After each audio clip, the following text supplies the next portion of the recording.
अस्सलाम वालेकुम। सबास best classes में आज हम इंशाल्लाह बहुत ही मज़ेदार स्वीट पाइनएप्पल राइस बनाना सीखेंगे। ये रेसिपी बनने के बाद अगर आपको पसंद आती है तो इसे लाइक कीजिए, ज़्यादा से ज़्यादा शेयर करके हमें कोऑपरेट कीजिए, और अगर अभी तक सब्सक्राइब नहीं किया है तो सब्सक्राइब ज़रूर कीजिए और बेल आइकॉन भी दबाइए। तो इसे बनाने के लिए हम सबसे पहले एक बर्तन को गैस पर रखते हैं और उसमें हम 3 से 4 ग्लास पानी डाल देंगे। आप इसमें 4 ग्लास पानी डाल दीजिए और फिर इसमें आप 6 से 7 पाइनएप्पल के स्लाइसेस डाल दीजिए। पाइनएप्पल के स्लाइसेस को इस पानी में अच्छी तरह से उबाल लीजिए। देखिए पाइनएप्पल के स्लाइसेस जब उबल जाएंगे तब आप इन पाइनएप्पल के स्लाइसेस को निकाल लेना। ओके, आप इसे निकाल लेंगे तो देखिए पाइनएप्पल के स्लाइसेस उबल गए हैं। अब हम इन्हें एक एक करके सारे पाइनएप्पल के स्लाइसेस निकाल लेंगे। और अब ये जो बहुत ही फ्लेवरफुल पानी पका है इसमें हम चावल पकाएंगे। तो देखिए आधा किलो बासमती चावलों को मैंने पहले ही धोकर भिगो कर रखा था, और अब इन भिगोए हुए चावल को मैं इस पानी में डाल रही हूँ और इसी पानी में हम चावल को पका लेंगे। चावल को तेज़ आंच पर पकाइए। पहले शुरुआत में आप तेज़ आंच पर पकाइए, फिर थोड़ा सा आंच को धीमी कीजिए। जब ये अच्छी तरह से पक जाएंगे तब हमें इसे निथार लेना है।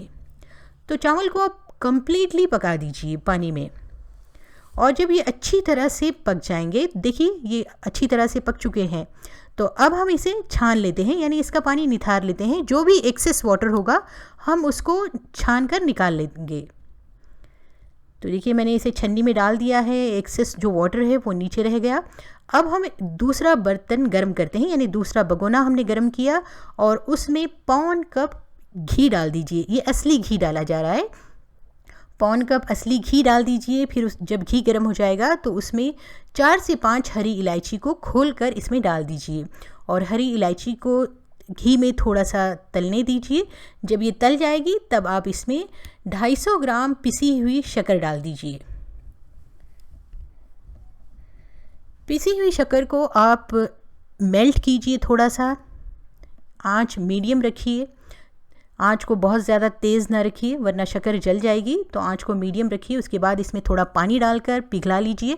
करीब 1 कप पानी आप इसमें डालिए और इसको एक गाढ़ी चाशनी बना लीजिए। देखिए जब गाढ़ी चाशनी बन जाएगी तब आप इसमें कलर डाल दीजिए। आप अपनी पसंद के हिसाब से कोई भी कलर आप इसमें डाल सकती हैं। तो कलर डालकर आप अच्छी तरह से मिक्स कर लीजिए। तो ये हमारी चाशनी बिल्कुल रेडी है, बहुत गाढ़ी चाशनी है। अब हमने एक कढ़ाई में घी लगा देना है। इस तरह से 3 टेबलस्पून घी लगा दीजिए। असली घी ही लगाइए। चावल का ये जो मीठा होता है उसमें असली घी का ही टेस्ट बहुत बढ़िया आता है। अब हमने इसमें पाइनएप्पल के स्लाइसेस रखना है। ये पके हुए नहीं है, ये फ्रेश पाइनएप्पल के पीसेस हैं जो हमने पकाए हुए नहीं हैं। तो हमने इस तरह से सारे पाइनएप्पल के स्लाइसेस को जमा लेना है, और फिर उसके बाद आप इस पर 250 से 300 ग्राम शक्कर डालेंगे। देखिए यहाँ पर चावल अच्छी तरह से पक चुके हैं, भाप में ही काफ़ी अच्छी तरह से पक चुके हैं। अब हमने इस पर 250 से 300 ग्राम तक शक्कर डालनी है। अगर पाइनएप्पल मीठा हो तो शक्कर आप 250 ग्राम तक डालें। अगर पाइनएप्पल खट्टा हो तो शक्कर की क्वांटिटी आप बढ़ा दें, या आप अपने पसंद के हिसाब से या अपने टेस्ट के हिसाब से शक्कर की क्वांटिटी कम ज़्यादा कर सकती हैं। इस तरह से सारे पाइनएप्पल के स्लाइसेस को शक्कर से पहले ढकिए, फिर उसके बाद आप इस पर पके हुए चावल डाल दीजिए। पके हुए चावल को भी अच्छी तरह से शक्कर पर डाल दीजिए। एक लेयर बनाइए चावलों की, फिर उसके बाद आप नट्स की एक लेयर बना लीजिए। आप चाहें तो इस लेयर में थोड़ा सा खोआ भी ऐड कर सकती हैं। अब इस पर दूसरी लेयर यानी दूसरी तह पके हुए चावलों की बनाइए। इस तरह से आप सारे चावल डाल दीजिए। ये जो आधा किलो चावल हमने बनाए थे बासमती चावल, वो सारे चावल हमने इस पर डाल देने हैं। अब देखिए ये जो गाढ़ी शक्कर की चाशनी है इसे अच्छी तरह से मिक्स कीजिए, और मिक्स करने के बाद हमने ये चाशनी चावलों पर डाल देनी है। इस तरह से आप चावल पर ये सारी चाशनी डाल दीजिए। इन चावलों को चाशनी से सारा ढक दीजिए, और फिर ऊपर से हम खोआ डाल देंगे। करीब 100-150 ग्राम आप खोआ डाल सकती हैं, या अपनी पसंद के हिसाब से आपको जितना भी इस पर खोआ डालना है डालिए। तो हमने करीब 150 ग्राम तक इस पर खोआ डाला है। इस तरह से खोआ डाल दीजिए और फिर पाइनएप्पल के जो उबले हुए स्लाइसेस थे वो स्लाइसेस आप इस पर रख दीजिए। जो हमने शुरुआत में पानी में जो पाइनएप्पल के स्लाइसेस उबाले थे वही स्लाइसेस आपको इस पर डाल देने हैं। और डालने के बाद आप चाहें तो ऊपर से थोड़ी सी चाशनी भी डाल सकती हैं। इस तरह से सारे पाइनएप्पल के स्लाइसेस और खोए को अरेंज कर दीजिए। मैंने आपको पहले ही बताया है कि अगर पाइनएप्पल खट्टा हो तो शक्कर ज़्यादा लगेगी। इस तरह से आप ढक दीजिए, अच्छी तरह से पैक कर दीजिए।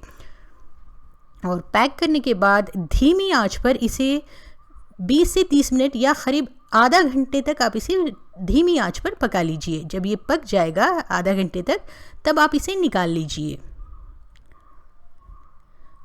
अब हम इसे खोल कर देखते हैं। देखिए खोआ कितनी अच्छी तरह से पक चुका है, पिघल रहा है, और पाइनएप्पल के स्लाइसेस भी अच्छी तरह से पक चुके हैं। अब हम इस एक प्लेट रखते हैं ऊपर से, एक प्लेट नीचे रखते हैं और इस तरह से पलटा लेते हैं। और अब ये कढ़ाई निकालिए। देखिए कितनी अच्छी तरह से नीचे के पाइनएप्पल भी पक चुके हैं और चावल भी बहुत ही बेहतरीन पक चुके हैं। बहुत ज़बरदस्त खुशबू आ रही है। अब आप इस पर चेरीज़ जमाइए, अपनी पसंद की आप नट्स डालिए, इस पर कुछ भी डालें, बहुत ही बेहतरीन लगेगा। देखिए हमने इस तरह से इस पर चेरीज़ जमाए हैं और नट्स डाल दीजिए। और साथ ही आप थोड़े से खोए के पीसेस भी डाल सकती हैं, काजू, बादाम, किशमिश और टूटी फ्रूटी, जो भी आपकी पसंद का हो आप डालिए और इसे इस तरह से सर्व कीजिए। ये बहुत ही बेहतरीन मीठा है। आप इसे घर पर ज़रूर बना कर देखिए, इंशाल्लाह आपको बहुत ही ज़्यादा पसंद आएगा। देखिए अब हम आपको इसे सर्व करके बताते हैं।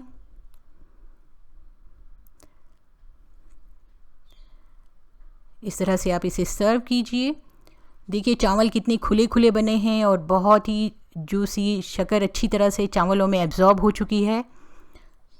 देखिए कितने खुले खुले चावल हैं और बहुत ही ज़बरदस्त खुशबू आ रही है। और ये जो पाइनएप्पल का पीस है वो भी काफ़ी जूसी है और ये भी काफ़ी मीठा है। चावलों के साथ जब आप ये पाइनएप्पल का स्लाइस खाएंगे या पीस खाएंगे तो बहुत ही ज़बरदस्त लगेगा। देखिए ये चावल कितने खुले खुले और मज़ेदार बने हैं। तो इंशाल्लाह फिर मिलते हैं एक नई और यूज़फुल रेसिपी के साथ। इस रेसिपी को ज़रूर ट्राई कीजिए। Thanks for watching.